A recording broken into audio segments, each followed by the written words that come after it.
Ensinnäkin, että se tykkää tehdä sitä ohjausta ja pitää osata tulla lasten kanssa toimeen ja tykätä niistä lapsista ja pitää itse olla kanssa innokas. Tuommoinen innostunut ja mikä tykkää tehdä sitä hommaa.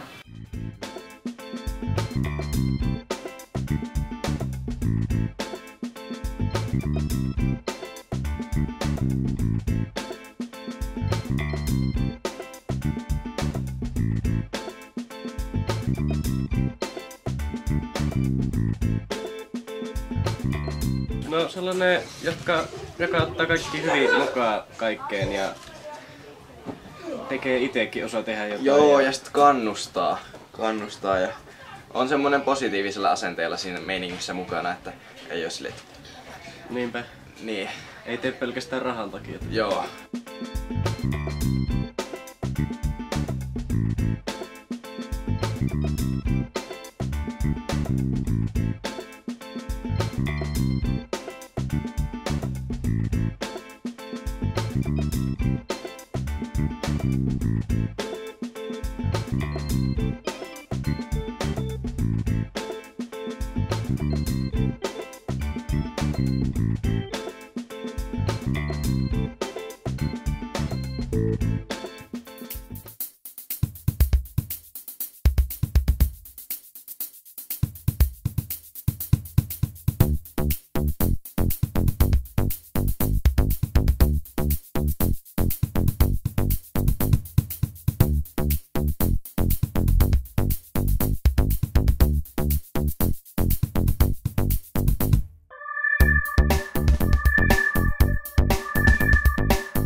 Se tykkää olla niitä lasten Joo, ja osaa pitää kurjaa, että ne lapset ei ole ihan sekaisin. Ja on semmonen asianmukainen.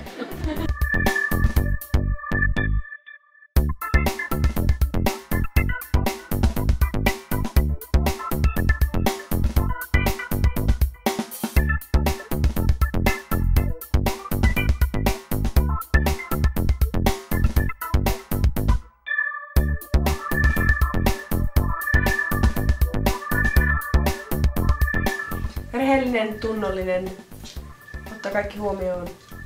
Niin. No siellä voi luottaa ja sit se on semmonen ystävällinen kaikkikin.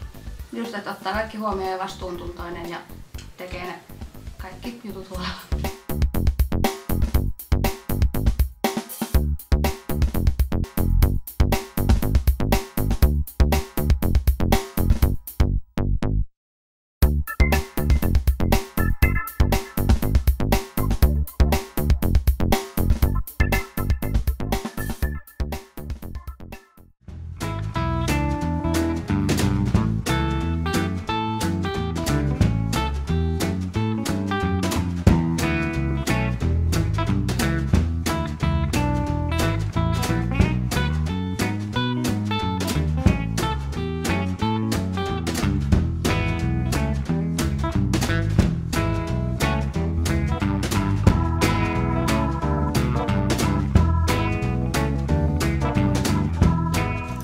Hyvä kerranohjaaja.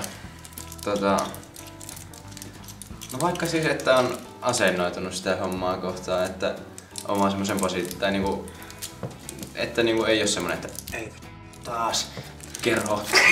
Tai niinku ei pura sitä, vaikka jos ei tykkäiskään niin joskus, niin ei niinku lapsiin. Niin. Tää on niinku semmonen mukava ja ohjaa ja kans niinku pitää sen homman halussa. On semmonen johtajaluonne, tai niinku vähän semmonen johtaja niille, että kerran positiivinen. Kova ääninen. Ei. No joo.